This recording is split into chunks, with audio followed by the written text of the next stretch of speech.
In this video, we'll be going over creating a layout, editing views, adding text, and printing from layouts in Home Designer. A layout is a collection of 2D views and 3D views arranged for printing. Layouts are also commonly referred to as blueprints.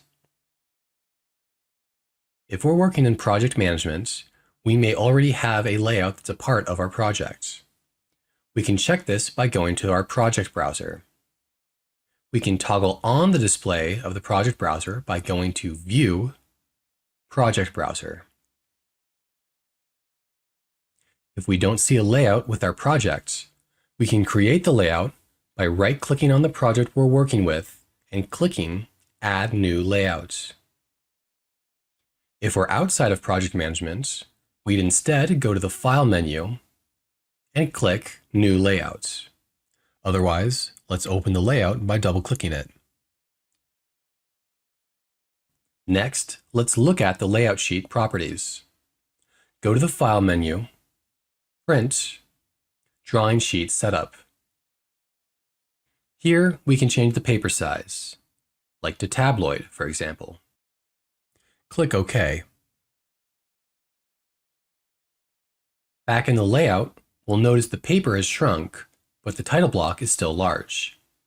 This is because the title block was set up for the architectural C size, and we have to modify it to fit other sizes.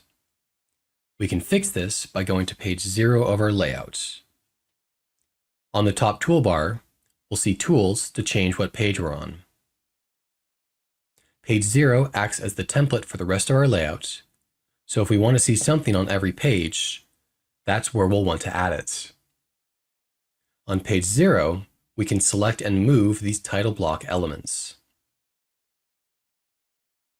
In this example, though, we'll change the paper size back to Arch C.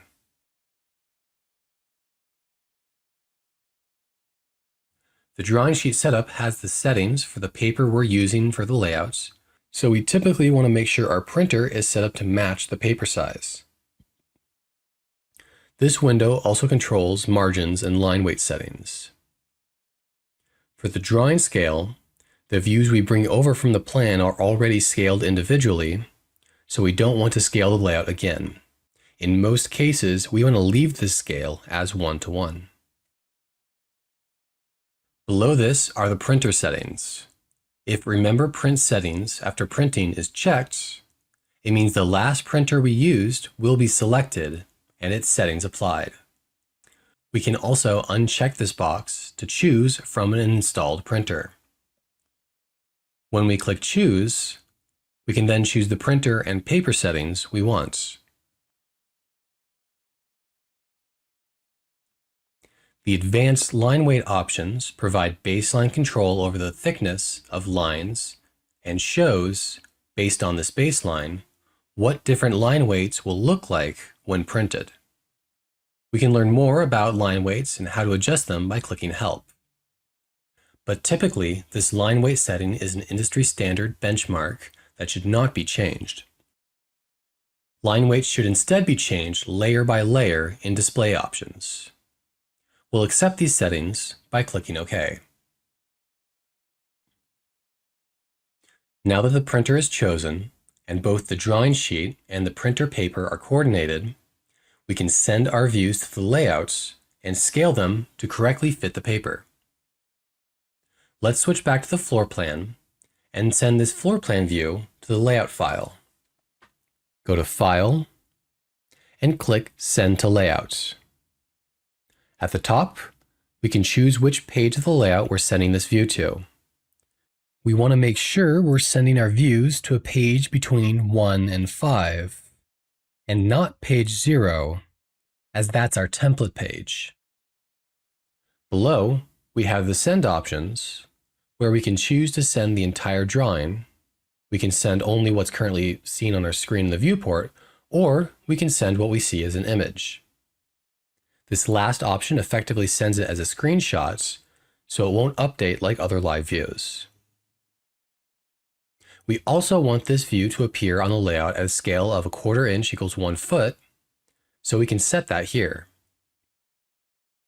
When we click OK, we'll see the floor plan view sent to the layout page, scaled down so it can fit within the page itself. If we don't like how this looks at this scale, we can always select and delete the view and send it from the plan again at a new scale.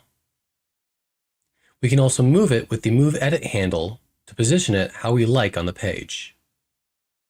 Back in our plan, let's create an elevation view by going to the 3D menu, create orthographic view, cross-section elevation, and click and drag to create the camera.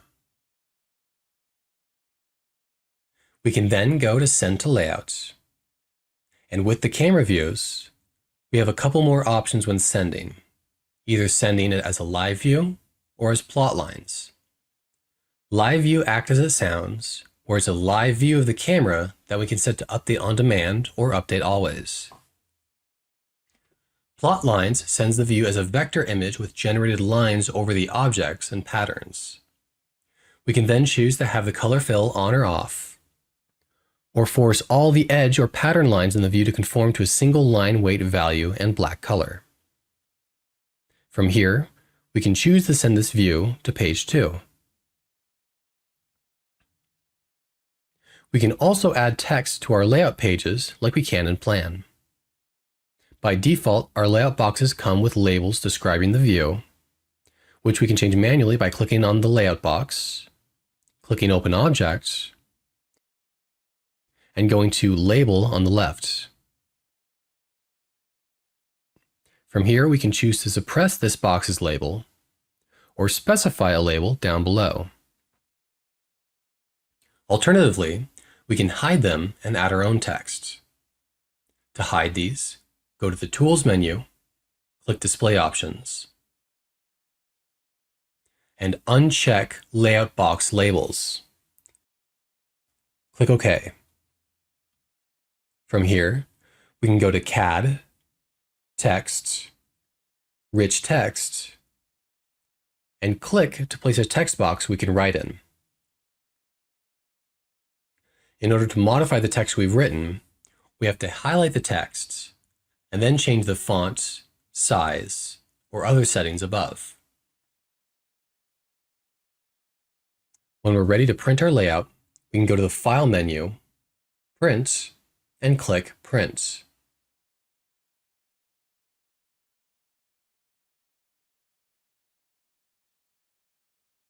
Here, we can review and change our settings to print the layout or save it as a PDF. Let's change the destination name to Save as PDF at the top to start. To keep everything to scale, we typically want to make sure that the paper size we select is equal to our drawing sheet, which we can see listed down below. We can also make sure the drawing scale is set to scale, and if we're happy with the other print settings, we can click Save as PDF in the bottom right to save a PDF document to our computer, which we can then print ourselves, send to someone else, or bring to a print shop to have it printed on large format paper. Alternatively, we can change the destination name at the top to a connected printer and change the settings below based on what our printer is capable of.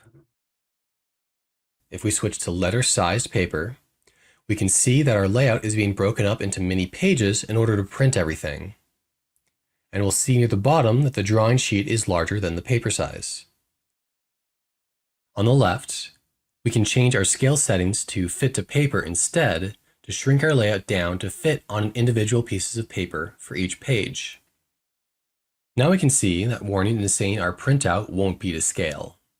We can also try a check plot, and once more, the preview will update to show our print result, showing us if it fits on a single page or not. This concludes our video on using layouts in Home Designer. Thank you for watching.